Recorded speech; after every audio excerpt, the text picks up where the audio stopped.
हैरान होने की बात नहीं है, बिजनेस स्टडीज में भी 4 मार्क्स का न्यूमेरिकल पूछा जाता है और एग्जामिनेशन में ये क्वेश्चन देख के बच्चे वैसे ही घबरा जाते हैं क्योंकि उन्होंने पूरे साल न्यूमेरिकल उठा के देखा ही नहीं और बहुत ज्यादा जरूरत है भी नहीं। आज की इस वीडियो में मैं तुम्हें 6 मोस्ट इंपोर्टेंट न्यूमेरिकल कराऊंगा और फाइनेंशियल मैनेजमेंट से ही न्यूमेरिकल पूछा जाता है। एक एमसीक्यू ज्यादा से ज्यादा पूछ लिया जाएगा न्यूमेरिकल में, डिफरेंशियल पीस वेजेड सिस्टम वाला टॉपिक है ना, उसके अकॉर्डिंग, बट वो मैं आपको करा दूंगा जब मैं आपको एमसीक्यू कराऊंगा। लेकिन यहाँ पे लॉन्ग क्वेश्चन 3 to 4 मार्क्स में जितने भी न्यूमेरिकल बन सकते हैं मैक्स टू मैक्स यही कराऊंगा। इन्हीं क्वेश्चन को प्रैक्टिस कर लेना और यहीं पे कर लेना। इस वीडियो को यहीं पे एंड कर देंगे, इससे ज्यादा आपको कुछ करने की जरूरत है नहीं। फाइनेंशियल मैनेजमेंट में पहले टॉपिक सिखाऊंगा फिर क्वेश्चन पे चलूंगा। तो आओ स्टार्ट करते हैं। बिजनेस स्टडीज में न्यूमेरिकल्स 4 मार्क्स तक का ये आता है। सबसे पहले आपको समझना है फाइनेंशियल लीवरेज कहते किसको हैं। तो फाइनेंशियल लीवरेज कहते हैं डेट अपॉन टोटल कैपिटल को, यानी कि हमारा जो टोटल कैपिटल है उसमें डेट का अमाउंट कितना है उसका जो रेशियो है उसको बोलते हैं फाइनेंशियल लीवरेज। और आपको क्वेश्चन कैसा पूछा जाएगा कि बिजनेस को एक्सपैंड करने के लिए आपको पैसों की जरूरत है, तो आपके पास दो ही ऑप्शन है, या तो आप डेट से फंड रेज करोगे या आप इक्विटी से फंड रेज करोगे। दोनों में से कौन सा रेज करें ताकि हमें फायदा हो, और यही आपको क्वेश्चन पूछेगा कि भी बताओ कि डेट ऐड करना अच्छा है, जस्टिफाई करो, या इक्विटी ऐड करना अच्छा है। या क्वेश्चन में ऑप्शन दे देगा, एक में डेट ऐड कर रहा है एक में इक्विटी, बताओ क्लास किस ऑप्शन पे आपको जाना चाहिए। मैं एक एक क्वेश्चन कराऊंगा, अच्छे समझ रहा, ठीक है। अच्छा, अगर हम अपने बिजनेस में डेट ऐड करते हैं, हमें पैसों की जरूरत है, हम लोग डेट ले लेते हैं, मतलब उधार ले लेते हैं 10%, 12%, 15% पे हम उधार ले लेते हैं। अब उसके करने से अगर तुम्हारा ईपीएस, अच्छा ईपीएस होता क्या है, अर्निंग पर शेयर, सीधी सीधी बात है, हर शेयर तुम्हें कितना कमा के दे रहा है, that is earning per share. Earning per share का फॉर्मूला क्या होता है, अर्निंग अवेलेबल फॉर इक्विटी, जिसको हम लोग क्या बोलते हैं, अर्निंग आफ्टर टैक्स भी कहते हैं, अपॉन नंबर ऑफ शेयर्स, तो ये आ जाता है क्लास आपका अर्निंग पर शेयर। अगर मैं बोलूं कि कंपनी ने 7 लाख रुपए कमाए और 7 लाख रुपए कमाए और कंपनी के पास 1 लाख शेयर्स हैं, कितने शेयर्स हैं, 1 लाख, तो हर शेयर ने कितने रुपए कमाए, 7 रुपए, इसी 7 रुपीज को क्या बोलते हैं, अर्निंग पर शेयर। यानी कि अगर डेट ऐड करने से तुम्हारा अर्निंग पर शेयर बढ़ रहा है तो अच्छी बात है, इसको बोलते हैं फेवरेबल फाइनेंशियल लीवरेज। लेकिन डेट ऐड करने से अगर तुम्हारा अर्निंग पर शेयर घट रहा है, इसको बोलते हैं अनफेवरेबल फाइनेंशियल लीवरेज, राइट। अच्छा, रिटर्न ऑन इन्वेस्टमेंट का फॉर्मूला आप सब जानते हो, अपने अकाउंट में पढ़ा भी होगा, profit before interest and tax upon total capital employed into 100। Capital employed का मतलब क्या होता है, डेट प्लस इक्विटी, ठीक है, इसका मतलब कैपिटल एम्प्लॉयड। तो ये टोटल कैपिटल आ गया यहाँ पे और इनटू 100 ऊपर आएगा पीबीआईटी, आपका आरओआई आ जाएगा। तो ये कुछ बातें हैं जो ऑब्वियसली आपने फाइनेंशियल मैनेजमेंट के अंदर सीखा होगा। अब यहाँ बात करते हैं दो केसेस। सबसे पहला, इफ अगर तुम्हारा रिटर्न ऑन इन्वेस्टमेंट ज्यादा है, is greater than rate of interest. Rate of interest क्या होता है, जिस रेट पे आप मार्केट से पैसे उठा रहे हो, 10% डिबेंचर्स में जो 10% है ना, वही रेट ऑफ इंटरेस्ट है। और रिटर्न ऑन इन्वेस्टमेंट मतलब इन्वेस्टमेंट पे जो रिटर्न मिल रहा है, रिटर्न ऑन इन्वेस्टमेंट या रिटर्न ऑन कैपिटल एम्प्लॉयड भी इसको कहते हैं। अगर ये ज्यादा है तो आप अपने बिजनेस में डेट ऐड करो, इस सिचुएशन में तुम डेट ऐड करोगे, तुम्हारा जो अर्निंग पर शेयर है वो बढ़ेगा। यानी कि अगर किसी क्वेश्चन में आपको ये पूछा जाता है कि डेट ऐड करें या अपने कैपिटल स्ट्रक्चर में इक्विटी ऐड करें, तो मुझे ये दो चीजें चाहिए, सिंपल। मैं इसको और इसको देखूंगा और देखूंगा अगर आरओआई ज्यादा है तो लोन उधार क्या दिक्कत है, मैं बैंक से ले रहा हूं 10% पे पैसे और कमा रहा हूं 15%, आरओआई 15% है, रेट ऑफ इंटरेस्ट 10% है, तो अच्छी बात है ना। 1 करोड़ लो 10% पे, 1.5 करोड़ आप कमाओ, 15% पे आप कमाओ। फिर इसी तरीके से क्लास आप क्या करोगे, 100 करोड़ लो, फिर उस तरीके से 15% आप कमाओ, तो अच्छी बात है ना। जितना ज्यादा उधार लोगे 5% तो सीधा सीधा तुम्हें बच ही रहा है, कोई भी क्लास फिगर ले लो आप, ठीक है। लेकिन अगर आरओआई कम है रेट ऑफ इंटरेस्ट से, तो भैया इस सिचुएशन के अंदर आप अगर आप डेट की जगह इक्विटी इशू करोगे तो तुम्हारा अर्निंग पर शेयर क्या होगा, बढ़ेगा। यानी कि सारा खेल किसका है, इसका। आरओआई ज्यादा है तो डेट इशू करो, तब फायदा होगा। अगर आरओआई कम है तो फिर आप इक्विटी इशू करो, तब फायदा होगा। इस सिचुएशन में आपको डेट इशू नहीं करना है। तो यही है पूरा का पूरा खेल, आपको यही दो कंपैरिजन आपने करना है। अच्छा, एक छोटी सी बात तुमको और बता देता हूं तुमको शायद नहीं पता होगा, बता देता हूं। सबसे पहले आता है earning before interest and tax, इसमें से माइनस करते हैं इंटरेस्ट ऑन डिबेंचर या इंटरेस्ट ऑन लोन। फिर आता है अर्निंग बिफोर टैक्स, फिर ये आपको पता भी होगा ना आपको, फिर टैक्स माइनस करोगे, अर्निंग आफ्टर टैक्स, इसी को बोलते हैं अर्निंग अवेलेबल फॉर इक्विटी। जब इस चीज को हम लोग डिवाइड देंगे नंबर ऑफ शेयर से, तो तुम्हारे पास जो निकल के आएगा वो आएगा अर्निंग पर शेयर। तो एक बार पहले का अर्निंग निकाल लो और बाद का अर्निंग निकाल लो, देख लो तुम्हारा अर्निंग बढ़ रहा है तो अच्छा है डेट ऐड करना, अब घट रहा है तो अच्छा नहीं है, आगे आप नहीं करोगे। ये आपने पढ़ा होगा डेफिनेटली अकाउंट्स के अंदर, नहीं पढ़ा देख लो। EBIT minus interest, EBT minus tax, EAE या ईएटी, इसमें इसको डिवाइड देंगे किससे, नंबर ऑफ शेयर से, तो आ जाएगा आपका अर्निंग पर शेयर। डन। अब चलते हैं क्वेश्चन के ऊपर, एक एक करके सारे के सारे क्वेश्चन देखते हैं और क्वेश्चन समझते हैं। जनरली मैंने टॉपिक जितना समझाया ना उससे बाहर कुछ नहीं आना। अब चलते हैं एक एक करके क्वेश्चन की प्रैक्टिस करते हैं। सबसे पहले क्वेश्चन पे आओ, और मेरे मॉक टेस्ट के अंदर भी ऐसे क्वेश्चंस हैं तो आप जरूर ट्राई करना उन क्वेश्चन को। Krish limited is in the business of manufacturing and exporting carpets and other home decor product. It has share capital of 70 lakh rupees, face value of 100 each. अगर 70 लाख रुपीस है, इसका मतलब 70,000 शेयर्स है ऑफ रुपीज 100 ईच, तभी जो बनेगा capital कितनी बनेगी, 70 lakhs, right? The finance manager, company is considering a major expansion of its production facility and wants to raise 50 lakh. Company को 50 लाख रुपए की जरूरत है। The finance manager जो है mister Prabhakar has recommended that the company can raise fund by issuing 7% debentures. तो यहाँ पे जो इंटरेस्ट रेट है वो 7% है, given that earning per share of company, अब earning per share कंपनी की कितनी है क्लास, ₹35 है। अब मुझे दो चीज चाहिए, अगर मैं 7% में मार्केट से पैसा उठाता हूं तो मैं कमाता कितना हूं, मुझे वो निकालना पड़ेगा, मुझे आरओआई कैलकुलेट करना पड़ेगा इस केस में, and rate is 30%। Did class mister Prabhakar give a justified recommendation, क्या उसने सही रिकमेंडेशन दिया, तो आपको क्या करना है, शो करना है working. I think sample paper का ही क्वेश्चन है, बट अच्छा क्वेश्चन है, इसी तरीके से नंबर चेंज कर देगा बस, और कुछ नहीं। तो अब इसमें ना आपको दिए रखा है क्लास अर्निंग पर शेयर, तो अर्निंग पर शेयर का जो फॉर्मूला है वो क्या होता है, earning after tax upon number of shares. तो अभी इस क्वेश्चन में नंबर ऑफ शेयर कितना है, 70,000, 35 is equal to earning after tax upon 70,000। तो जो अर्निंग आफ्टर टैक्स निकल कर आएगा इस क्वेश्चन में कितना आएगा जरा चेक करो, 70,000 इंटू 35, इट्स 24,50,000, ये अर्निंग आफ्टर टैक्स आ गया। अब जरा इस पे आओ, आपको ना अर्निंग आफ्टर टैक्स दे रखा है ना, कितना है 24,50,000, और टैक्स का रेट गिवन है, आपको पता ही नहीं है, तो मैं इसको क्लास x मान लेता हूं, सिंपल, इसको क्या मान लेता हूं, x, ठीक है। तो x माइनस टैक्स का कितना परसेंट दे रखा है क्लास आपको, टैक्स है 30%, x माइनस 30% ऑफ x करेंगे तो कितना आएगा 24,50,000, और ये x को आपने क्या माना, x को माना आपने प्रॉफिट बिफोर टैक्स, ओके। तो x minus 0.3x is equal to 24,50,000. So 0.7x is equal to 24,50,000. So x is equal to, आप डिवाइड दे दोगे तो आएगा 35 लाख, आप 24,50,000 को डिवाइड दे दोगे तो कितना आएगा 35 लाख। तो ये जो 35 लाख आया ये आ गया अर्निंग बिफोर टैक्स, कितना आ गया 35 लाख। बट आपको आरओआई निकालने के लिए क्या चाहिए, earning before interest and tax चाहिए।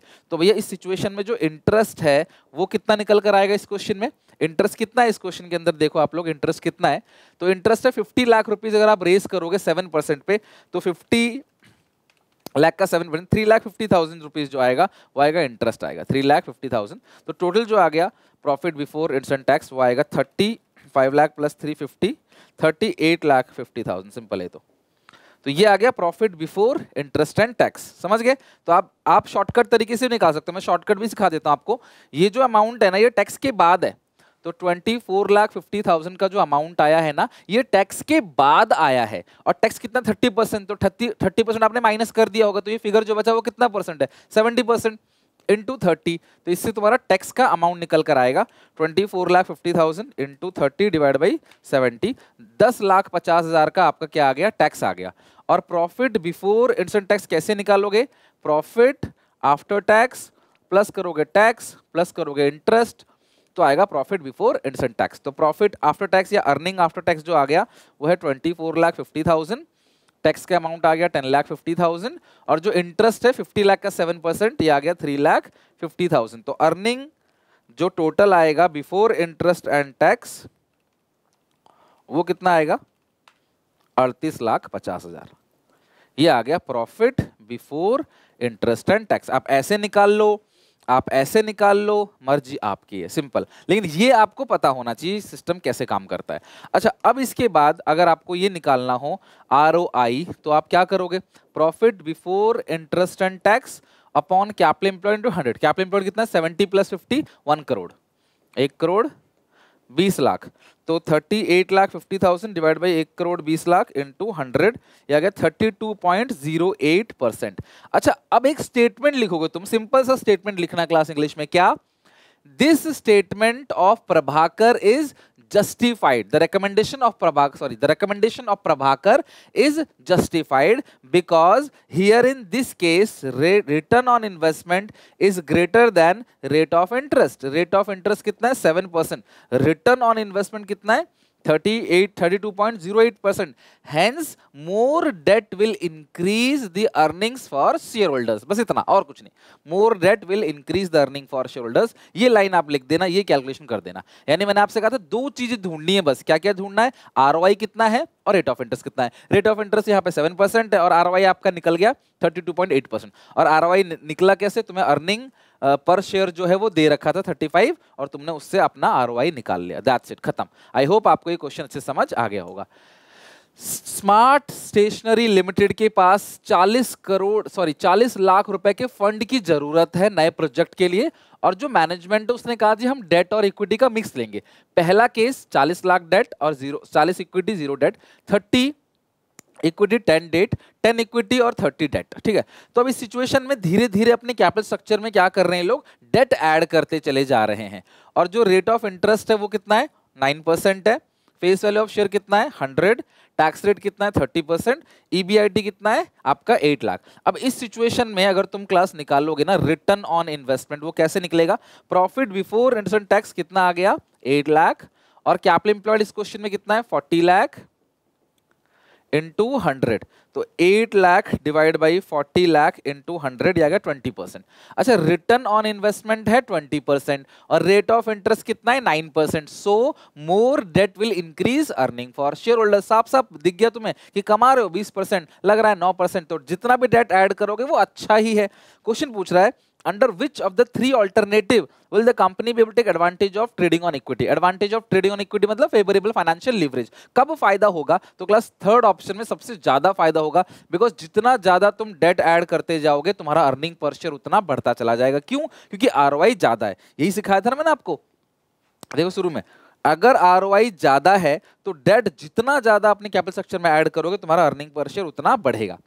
तो ये तो हो गई थ्योरी की बात, लेकिन मैं इस केस में ना तीनों सिचुएशन को ना आपको दिखाता हूं करके एक बार, तो आपको बेहतर समझ आएगा। सिचुएशन 1, सिचुएशन 2, सिचुएशन 3, या लिख लो आप ऑल्टरनेटिव 1, ऑल्टरनेटिव 1, ऑल्टरनेटिव 2 और ऑल्टरनेटिव 3।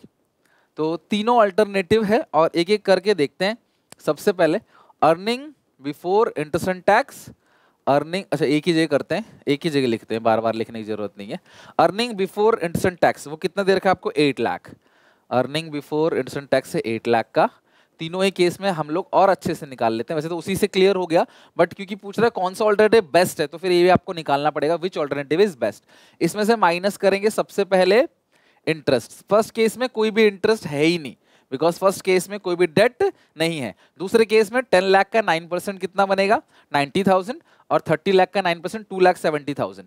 तो यहाँ से घटा दो इंटरेस्ट 90,000, यहाँ से घटा दो इंटरेस्ट 2,70,000। तो जो बचेगा यहाँ से आएगा 7,10,000 और यहाँ से घटेगा क्लास 5,30,000। अच्छा, अब जो टैक्स का रेट है वो कितना है यहाँ पे? 30%।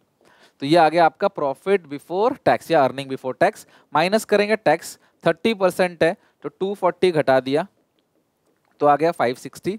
यहाँ पे 7,10,000 का 30% आप घटाओगे, 710 का 30%, ये आएगा 2,13,000 और माइनस करके जो हमारा आएगा वो आएगा 4,97,000। यहाँ पे 5,30,000 का आपने 30% निकालना है, 1,59,000 और ये आ गया आपका 3,71,000। अब इसको डिवाइड दोगे नंबर ऑफ शेयर से, तो यहाँ पे जो नंबर ऑफ शेयर्स है वो कितने हैं, 40 लाख है और इक्विटी शेयर की फेस वैल्यू 100 है। तो यहाँ जो शेयर्स है वो है 40,000 और यहाँ जो शेयर्स है वो 30,000, यहाँ जो शेयर्स है वो 10,000। 40,000 शेयर से आप डिवाइड दे दोगे, यहाँ पे 30,000 शेयर से आप डिवाइड दे दोगे और यहाँ पे आप डिवाइड दे दोगे 10,000 शेयर से। तो ये जो अमाउंट निकल कर आएगा 5,60,000 डिवाइड बाई 40,000, ये 14 रुपीज का आपका अर्निंग पर शेयर आ गया। Earning per share 14 rupees per share, ठीक है, ये 14 लिख लो। चलो अब ये हो गया आपका 4,97,000 डिवाइड बाई 30,000, ये आएगा 16.56 पर शेयर।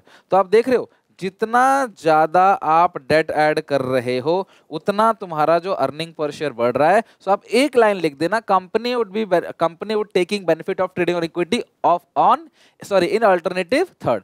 तो थर्ड अल्टरनेटिव में देखो तुम्हारा जो अर्निंग पर शेयर है वो सबसे ज्यादा है थर्ड अल्टरनेटिव में। तो ये जितना ज्यादा डेट ऐड करोगे उतना अर्निंग पर शेयर बढ़ेगा। तो हमने पहले ही सीख लिया था। लिख लो इसे वीडियो पॉज करके, ये स्टेटमेंट बना देना और एक लाइन लिख देना, under which of the three alternative will company in alternative third company will take the advantage of trading on equity. बस इतना लिख देना। दूसरा, does earning per share always rise with increase in debt. नहीं, क्या हमेशा डेट ऐड करने से अर्निंग पर शेयर बढ़ेगा क्या? नहीं।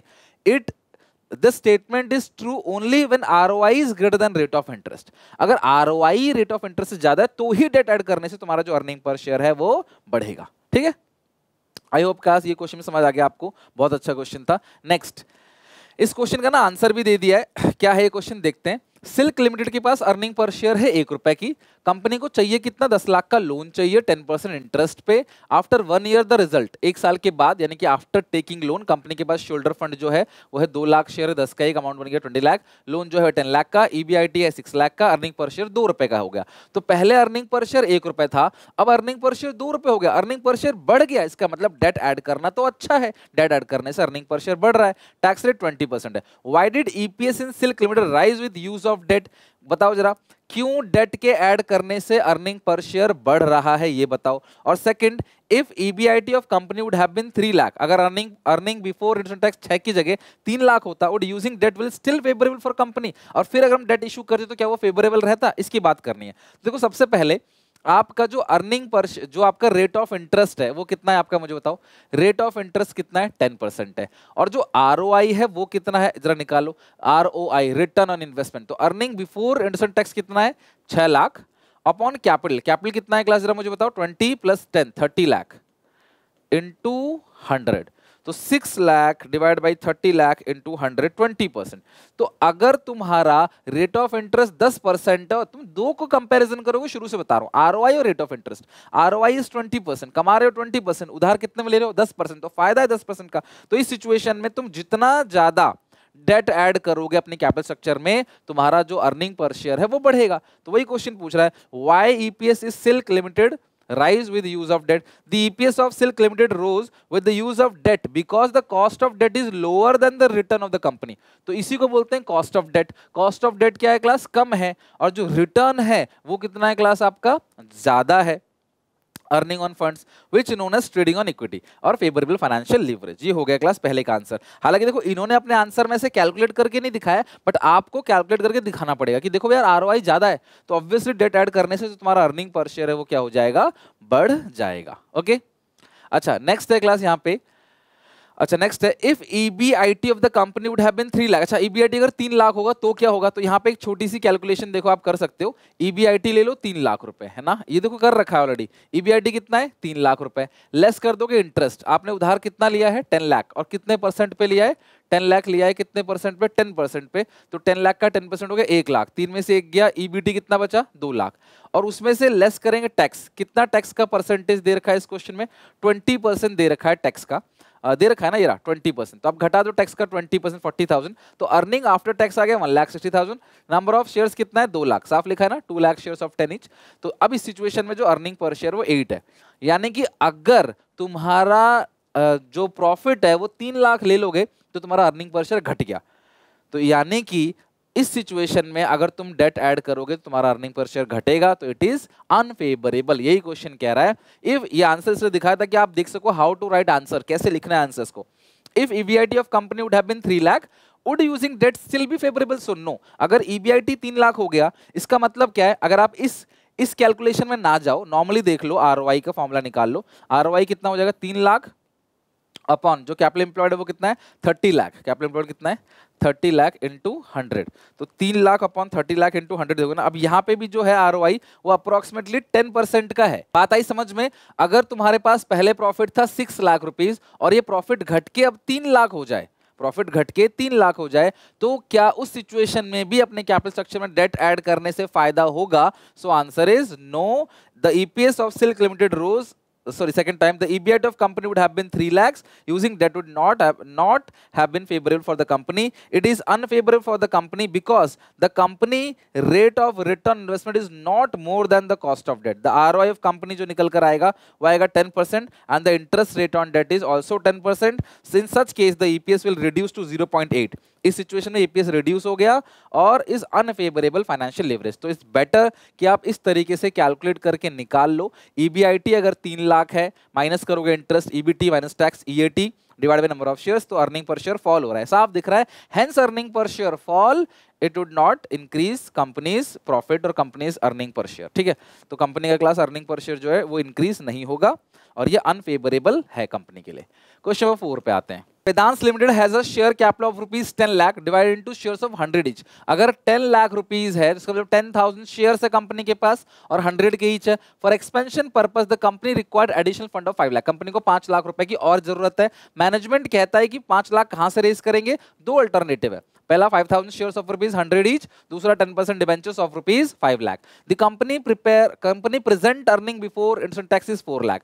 अच्छा सुनो, सबसे पहले तुम प्रेजेंट का ROI निकाल लो। प्रेजेंटली तुम कितना कमा रहे हो जी? 4 लाख कमा रहे हो। तुम्हारे पास पैसे कितने हैं, कैपिटल कितनी है? 10 लाख रुपए इनटू 100, तो ये कितना क्लास आ गया आपका? 40%। तुम्हारा ROI 40% है करंट में। ठीक है, करंट में ROI 40%। पर क्वेश्चन क्या कह रहा है? Assuming that the rate of return investment remain same after expansion. तो जो आफ्टर एक्सपेंशन है, आफ्टर एक्सपेंशन जो रेट है वो भी कितना होगा? सेम होगा। ऐसा क्वेश्चन कह रहा है कि पहले भी 40% कमा रहे थे, अब भी 40% कमाएंगे, सेम ही होगा आपका rate of interest. Which alternative should be use? तो कंपनी कौन सा ऑल्टरनेटिव यूज करेगी? टैक्स रेट 50% है। अच्छा एक मुझे बात बताओ, इस सिचुएशन में जो तुम्हारा ROI है वो है 40% और जो तुम्हारा कैपिटल है वो हो गया 15 लाख रुपीस का इंटू 100, तो ये जो अर्निंग बिफोर इंटरेस्ट टैक्स है वो कितना निकल कर आएगा? 40 into 15 lakh divide by 100, 6 lakh रुपए। तो 6 लाख रुपए, इसका मतलब तुमने अर्निंग बिफोर इंटरेस्ट टैक्स जो कमाया है वो कितना कमाया? आपका 6 लाख रुपए कमाया। अब हम एक काम करते हैं, दो ऑप्शन है हमारे पास, यहां देखते हैं। ऑल्टरनेटिव 1, देखो पहले प्रॉफिट 6 लाख का था प्रेजेंट रेट पे, है ना, जो कि 40% बनता है रिटर्न। अब तुम 5 लाख रुपए और भी तो कैपिटल बढ़ा रहे हो ना, तो अब तुम्हारा जो प्रॉफिट निकल कर आएगा वो कितना आएगा? 6 लाख रुपीस। ऑल्टरनेटिव 1 मैं यहां दिखाता हूं आपको करके, बहुत ही सिंपल है, थोड़ा प्रैक्टिस करोगे ना इन क्वेश्चन की हो जाएगा। और यही क्वेश्चंस आते हैं, इनके प्रैक्टिस कर लोगे, इससे बाहर नहीं आएगा, नंबर चेंज होगा बस। ऑल्टरनेटिव 1 कितना है तुम्हारे पास? ऑल्टरनेटिव 1 में तुम्हारे पास जो प्रॉफिट बिफोर इंटरेस्ट टैक्स है वो है 6 लाख रुपए। यहां भी प्रॉफिट बिफोर इंटरेस्ट टैक्स कितना है? 6 लाख रुपए। माइनस करेंगे इंटरेस्ट को, माइनस करेंगे। अब यहां पे जो इंटरेस्ट है फर्स्ट केस में तो है ही नहीं, क्योंकि फर्स्ट केस में डेट इशू किया ही नहीं। सेकंड केस में डेट इशू किया, 5 लाख का 10% कितना बनेगा? 50,000। तो ये आएगा 5,50,000। माइनस करेंगे, ये आएगा प्रॉफिट बिफोर टैक्स, ये आएगा 6 लाख रुपए, ये आएगा 5,50,000। माइनस करोगे क्या? टैक्स कितना परसेंट है? 50% है। 3 लाख रुपए टैक्स माइनस कर दो, तो प्रॉफिट आफ्टर टैक्स या अर्निंग आफ्टर टैक्स लिख लो 3 लाख, और यहां से घटाओगे 2,75,000, बचेगा 2,75,000। अब तुम नंबर ऑफ शेयर्स, अब तुम्हारे पास शुरू में कितने शेयर्स थे? 10,000 शेयर्स, और यहां पे तुमने और 5,000 इशू कर दिया, तो 15,000 शेयर्स तुमने इशू किया, तो 20 रुपए पर शेयर का तुम्हारा आ गया अर्निंग पर शेयर। डिवाइड दिया है, ध्यान रखना, 3 लाख को 15,000 से डिवाइड दिया है 20। लेकिन यहाँ पे 10,000 शेयर्स था, बट आपने यहाँ डिबेंचर इशू किया, तो शेयर्स तो बढ़ेंगे नहीं, शेयर्स तो 10,000 ही है। भाई प्रॉफिट आपका कम हो गया, देखो यहाँ प्रॉफिट 3 है, यहाँ 275, प्रॉफिट कम हो गया। लेकिन शेयर्स पहले केस में 10,000 थे, 5,000 और इशू किया ऑल्टरनेटिव 1 में, टोटल शेयर्स हो गए 15,000। बट यहाँ पे शेयर्स तो इशू किया ही नहीं है, डिबेंचर इशू किया है, तो शेयर्स तो अभी भी 10,000 ही रहेंगे। तो डिवाइड दे दोगे तो आएगा 27.5, 27,50,000, 4 जीरो कैंसिल करना है, 27.5 आ गया आपका। ठीक है, तो 27 रुपए 50 पैसे पर शेयर, ये आ गया। ₹27.50। पहले था ₹20, ₹27.50। यानी कि अपने कैपिटल ऑल्टरनेटिव 2 में हमारा अर्निंग पर शेयर बढ़ रहा है, सो हमें कौन सा ऑप्शन चूज करना चाहिए? ऑल्टरनेटिव 2। तो विच ऑल्टरनेटिव शुड बी यूज? तो company should use alternative 2 because in this case earning per share would greater than alternative 1। खत्म बात। ये लाइन लिख दो, और कुछ लिखना अपनी लाइन में लिख दो, सिंपल। ये वर्किंग, ये आपको पूरा वर्किंग दिखाना है। 4 लाख से मत कर देना, बस 4 लाख से करोगे तब भी ऐसे सेम आएगा, बट वो गलत हो जाएगा। तो 6 लाख से करना। 4 लाख पिछले साल का है ना, विदाउट एक्सपेंशन। तो अब 40% आप 40% लगा दो, 6 लाख बनेगा। Next, x limited issue 14% debentures. ये 14% डिबेंचर्स है 4 लाख, और 10,000 इक्विटी शेयर्स ऑफर भी 60। तो ये 4 लाख रुपए का क्लास इन्होंने डेट इशू कर दिया 14% पे। 10,000 into 60, 6 लाख का क्लास क्या हो गया? इन्होंने शेयर्स इशू कर दिए। तो टोटल कैपिटल निकल कर आ गई वो 10 लाख हो गई। आगे पढ़ते हैं। Investment result in a net profit of 2 lakh before instant tax. Interest rate, tax rate 50%। Calculate the ROI और अर्निंग पर शेयर। यार आपको ROI निकालना है, रिटर्न इन्वेस्टमेंट। तो प्रॉफिट बिफोर इंस्टेंट टैक्स कितना है? 2 लाख है। अपॉन कैपिटल एम्प्लॉयड कितना है? 10 लाख है, इनटू 100। तो ये आ गया आपका ROI 20% हो गया। दूसरा, अर्निंग पर शेयर निकालना है। तो अर्निंग पर शेयर कैसे निकलेगा? प्रॉफिट बिफोर इंस्टेंट टैक्स है 2 लाख, माइनस करेंगे इंटरेस्ट। कितना इंटरेस्ट निकल कर आएगा? 4 लाख रुपीज आपने डेट से रेज किया। 4 लाख का 14,000, सॉरी 4 लाख का 14%, 56,000 का इसमें इंटरेस्ट है। तो माइनस कर दो, 2 लाख में से आएगा 1,44,000 प्रॉफिट बिफोर टैक्स। माइनस करेंगे इसमें से टैक्स, कितना परसेंट है टैक्स? 50% है। तो 72,000 माइनस कर देंगे, तो ये आ गया 72,000। ये आ गया प्रॉफिट आफ्टर टैक्स। इसको डिवाइड देंगे नंबर ऑफ शेयर से। 10,000 शेयर्स है आपके पास, तो 72,000 10,000 7.2 पर शेयर। तो जो अर्निंग पर शेयर आ गया आपका, हर शेयर ने जो पैसा कमाया है वो आ गया 72 रुपीज, सॉरी 7 रुपीज 20 पैसा आपका आ गया अर्निंग पर शेयर।